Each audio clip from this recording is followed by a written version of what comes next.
नमस्कार। क्या आपने कभी सोचा है कि स्वतंत्रता की लड़ाई लड़ने वाले स्वतंत्रता सेनानी को हमारे स्वतंत्र भारत में चेहरे पे कालिक पोता जाएगा। अब आप सोच रहे होंगे कि हम क्या बक रहे हैं। भाई, हम बक नहीं रहे, ये सच्ची घटना है और ये सच्ची घटना आपको और हमें, पूरे हिंदुस्तान को कहीं न कहीं सर को नीचे कर देगा। हम ये पूरी जानकारी आपको बताएंगे। मेरे इस पूरे वीडियो को आप लास्ट तक देखिएगा। आप जिस हिंदुस्तान में भी जी रहे हैं, यहाँ भारतीय जनता पार्टी का शासन व्यवस्था है और कई प्रदेश में भी इनका शासन है। आपने एक अंधभक्तों का सबसे बड़ा स्लोगन जरूर सुना होगा, मोदी है तो मुमकिन है। हाँ भाई, है मुमकिन। मुझे भी लगता है कि ये काम तो मोदी जी यानी भाजपा शासित प्रदेश में ही हो सकता है। कोई और इतना नीच, घटिया और हरकत कर ही नहीं सकता है, क्योंकि ये जो घटना है ये उत्तर प्रदेश की है। ये उस उत्तर प्रदेश की है जहां भाजपा एक मजबूत पार्टी है और सत्ता में है, और यहाँ के जो मुख्यमंत्री है, जो मजबूत हिंदू छवि रखने वाले योगी आदित्यनाथ है। अब ये वोट की राजनीति करने के लिए न जाने कौन कौन से हिंदू सेना और हिंदू रक्षा परिषद जैसे सदस्यों और संगठनों का गठन कर चुका है। ये सारा प्रोपेगेंडा हिंदू मुस्लिम को, लोगों को भटकाकर और वोट लेकर और अपना सत्ता सेकने का है। आज की इस घटना ने पूरे हिंदुस्तानियों को, दिल को दहला दिया है। ये घटना उत्तर प्रदेश के गाजियाबाद रेलवे स्टेशन की है। ये वही रेलवे स्टेशन है जहां पर की घटना है, जहां कुछ हिंदू रक्षा परिषद के लोगों ने जा करके और हमारे महान स्वतंत्रता सेनानी बहादुर शाह जफर के चेहरे पे ऐसी कालिक पोती है कि आपका सर शर्म से नीचे झुक जाएगा। आइए इस पूरे घटना को आपको समझाते हैं। ये हिंदू रक्षा परिषद को कोई काम धंधा तो है नहीं। ये लोग तो इसी प्रकार के बिना मतलब का काम धंधा करते हैं। हिंदू मुस्लिम का लोगों को बहकाते हैं।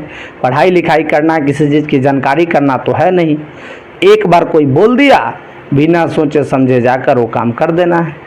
और ये वही लोग हैं जिन्हें किसी के द्वारा पता चल गया कि भाई गाजियाबाद रेलवे स्टेशन पे जो तस्वीर और मूर्ति लगाई गई है उसमें औरंगजेब को स्वतंत्रता सेनानी बता करके उनकी तस्वीर को लगाया गया। अब ये लोग बिना रिसर्च किए, बिना जाने बूझे कालिक वलिक लेकर चुनना पत्थर पहुंच गए। अब वहां जा कर के जिस मूर्ति को औरंगजेब को समझ रहे हैं, वो वाकई में औरंगजेब नहीं, बड़े हमारे हिंदुस्तान के वो महान स्वतंत्रता सेनानी है, जिसकी कहानी जानकर हम और आप जो जानते हैं वो तो शर्म से नीचे झुक जाएंगे। अब ये वही लोग हैं जो नहीं जानते हैं, तो भाई जान लो। आज हम आपको बता देते हैं कि वही महान स्वतंत्रता सेनानी है जो अंतिम मुगल शासक हुए और हिंदुस्तान की स्वतंत्रता की पहली लड़ाई 1857 की क्रांति, जिसे सिपाही विद्रोह के नाम से जाना गया, वो इनके ही नेतृत्व में लड़ा गया था। और ये अपने हिंदुस्तान के स्वतंत्रता के लिए जो लड़ाई लड़ी, इसका भुगतान उसे अंग्रेज़ों के सामने अपने 2 बच्चों और एक पोते को सामने नंगा करके गोली मार दिया गया। जो हिंदू मुस्लिम की एकता बने, जो सभी शासक हिंदू मुसलमान उसे अपना सर्वसम्मति से नेतृत्व करने का मौका दिया। भले ही 1857 की एक क्रांति में अंग्रेज की जीत जरूर हुई, लेकिन उसे इस लड़ाई के बाद अपने कई नियम और कानून में संशोधन करना पड़ गया। आखिर में 3 महीने तक लगातार दिल्ली की घेराबंदी करने के बाद जो है, कहीं न कहीं जब दिल्ली पे शासन अंग्रेज़ों का स्थापित हो गया, तो बहादुर शाह जफर जैसे महान स्वतंत्रता सेनानी अपने परिवार के साथ पुराने लाल किले की रास्ते से वो हुमायूं के मकबरा तक पहुंच गया, शेरशाह के मकबरा तक पहुंच गया।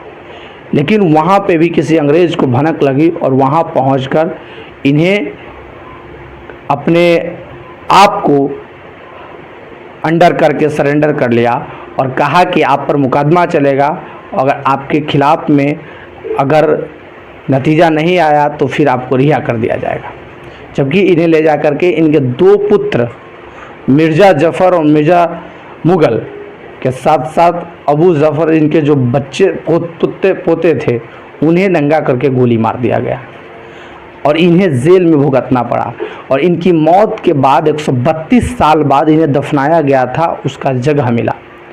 उसके बाद वहाँ पर इनकी जो है कहीं न कहीं स्मृति बनाई गई। अब आप सोचिए इतने महान क्रांतिकारी को आजकल जो है संघियों के द्वारा किस प्रकार का कांड किया जा रहा है। अब जो हमारे महान स्वतंत्रता सेनानी हमारे देश के लिए इतना मर मिटे, उसके साथ अगर ऐसा होगा तो आप सोच सकते हैं कि हमारा हिंदुस्तान कहाँ है, हम किस हिंदुस्तान में जी रहे हैं जिसकी आप कल्पना नहीं कर सकते। ये वही हिंदुस्तान है जहाँ पे कोर्ट पे भी सवाल उठता है। ये वही कोर्ट है जो पहले भारतीय जनता पार्टी और अंधभक्त ने जब धारा 370 के खिलाफ जब कोर्ट ने आदेश जारी किया कि ये जो निर्णय है वो सही है, तो उन्होंने कोर्ट की तारीफ़ की, कहा कि ये संविधान से चलता है। ये वही कोर्ट है जब राम मंदिर पे फैसला आया तो कहा कि सही है, जबकि आज जो है वक्फ बिल पे जब कानून बना है और कोर्ट ने जब फटकार लगाई है तो आजकल उपराष्ट्रपति और इनके कई नेताओं के द्वारा सवाल उठ रहे हैं कि यहाँ पे कानून बनाने के लिए कोर्ट चाहिए, तो फिर संसद क्या है। अब आप सोचिए इनकी नीति क्या है। अब आप